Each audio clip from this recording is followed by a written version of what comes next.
Assalamualaikum. Have you ever wondered where our energy sources come from?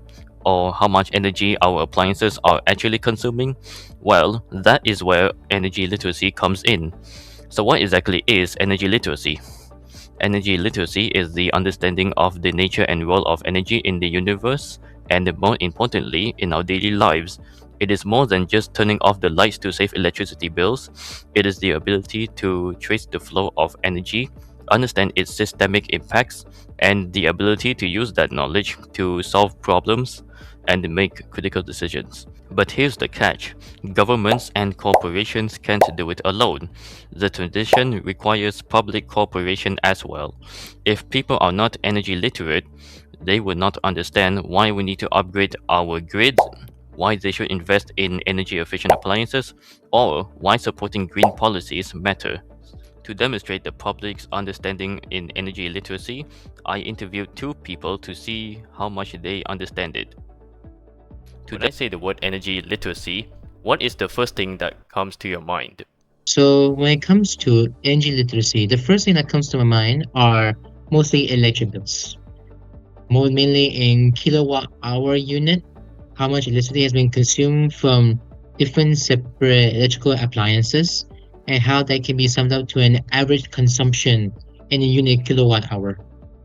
And not only that, is also related to the fact that scientists and researchers are using that data from energy consumption and finding a way to try meet that demand with the current alternative green technologies we have.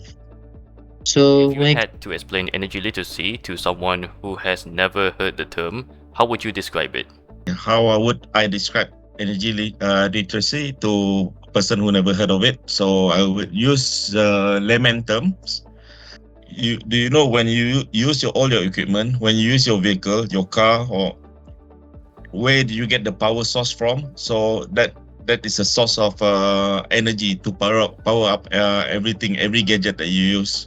When you look at your monthly electricity bill, do you see it purely as a financial expense, or do you ever think about the physical resources it took to generate that power? And when I look at the electricity bills, as a normal user, I will look at the expenses. So, for example, when I get my electricity bills, my utility bills, I will see it as how much usage that I use for the month, and then how do I use it? Do I waste it or do I use it efficiently? So, as for end user, the end at the end of the day, what we see is how much we pay, the cost of it. We don't really think the where the energy comes from when you're the end user, when you live your daily lives. Now, there are schemes available now for installing solar panels on residential roofs. What are the primary hurdles, financial, technical, or just a lack of clear information that prevent more households from adopting this?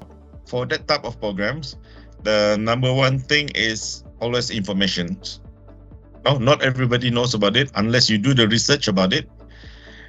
They do have advertisement about it, but the advertisement doesn't reach the consumer enough. They can reach, but the wrong people, not the person who make decision for the household, but maybe to the children, the son or the daughter or somebody who use who use the building. Many people believe that switching entirely to electric vehicles, also known as EVs, immediately solves our transport emissions. Now, how do you feel when you consider that the electricity charging those cars might still come from a coal-fired power plant? I feel that if it has come to that problem, when the electrical charging station has electrical supplies from coal-fired power stations, it actually kind of reinvents the problem the public are been trying to solve this entire time. So, however, even though it is necessary, it's a necessity, but it kind of adds on to the power fire station problem, I must say. Do you think people who buy highly energy efficient appliances actually end up using more energy because they feel less guilty about leaving them running? I must say, I absolutely agree with this statement. Come to think of it, when it comes to energy, highly energy efficient, from a marketing perspective, is a very beneficial feature that customers will want to buy so that I don't have to basically lift a finger to try and check what are the consequences or the side effects. So yes, I do agree that when it comes to highly efficient electrical appliances, they tend to leave them running more because they feel less guilty of running it because they set them eco-friendly or energy efficient. However, we must understand that even in those electrical appliances, even if they are energy efficient, they come at a cost of entropy, which is one of the most natural, irreversible features of the device, if anything.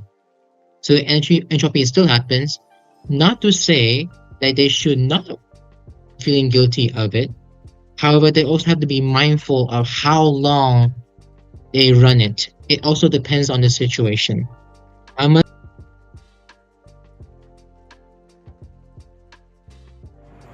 Improving energy literacy can support Malaysia's clean energy goals, such as adopting 5-star energy rated appliances, understanding concepts like return on investments or ROI in renewable energy, and increasing workforces in renewable energy.